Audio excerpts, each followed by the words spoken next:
Selon la presse espagnole, le FC Barcelone doit encore verser 52 millions d'euros à Lionel Messi.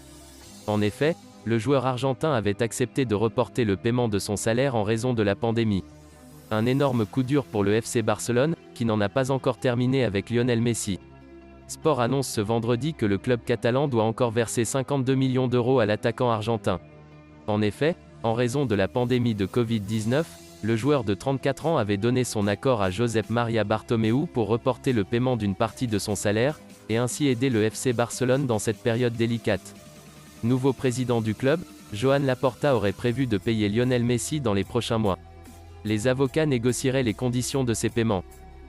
Pour Ronald Koeman, il va désormais falloir trouver la solution pour oublier Lionel Messi. Un sujet évoqué par l'entraîneur du FC Barcelone.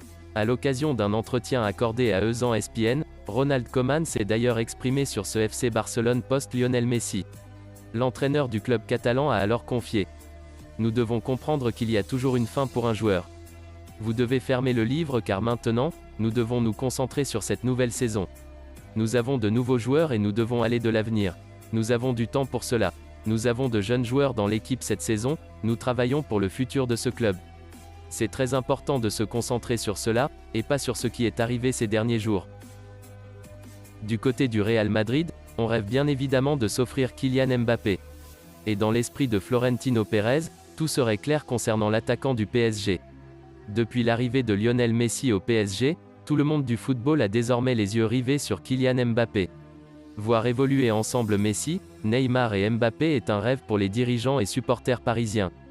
Mais la venue de Messi pourrait pousser l'international français vers la sortie. En effet, la Maison-Blanche pourrait passer à l'action dans les prochains jours.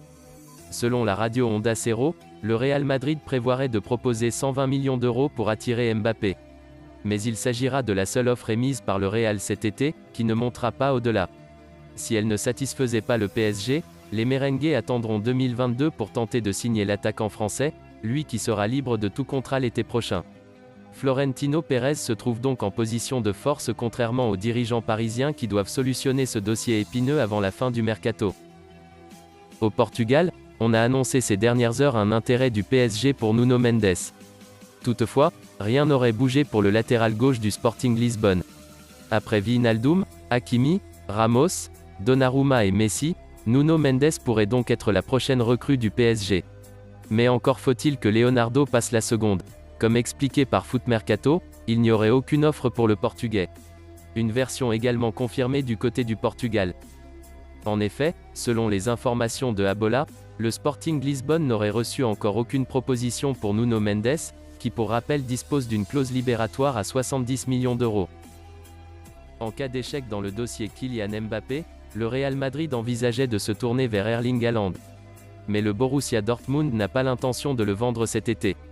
À en croire certains médias espagnols, le Real Madrid avait tout prévu et avait l'intention d'accélérer dans le dossier Erling Bro Haaland, en cas d'échec avec Kylian Mbappé cet été. Une tendance confirmée par Roque Diario.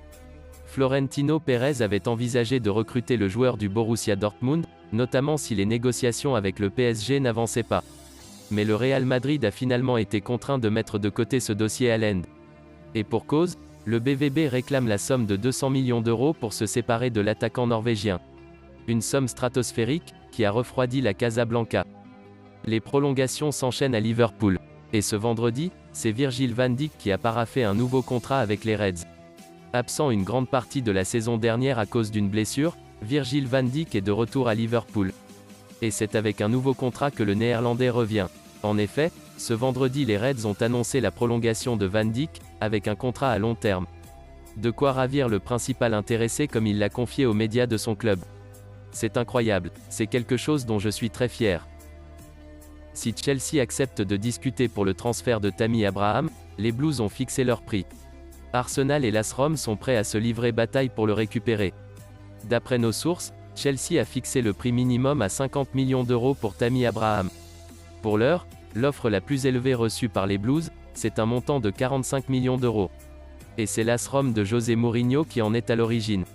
Mais Arsenal n'a pas dit son dernier mot et souhaite livrer bataille pour le récupérer.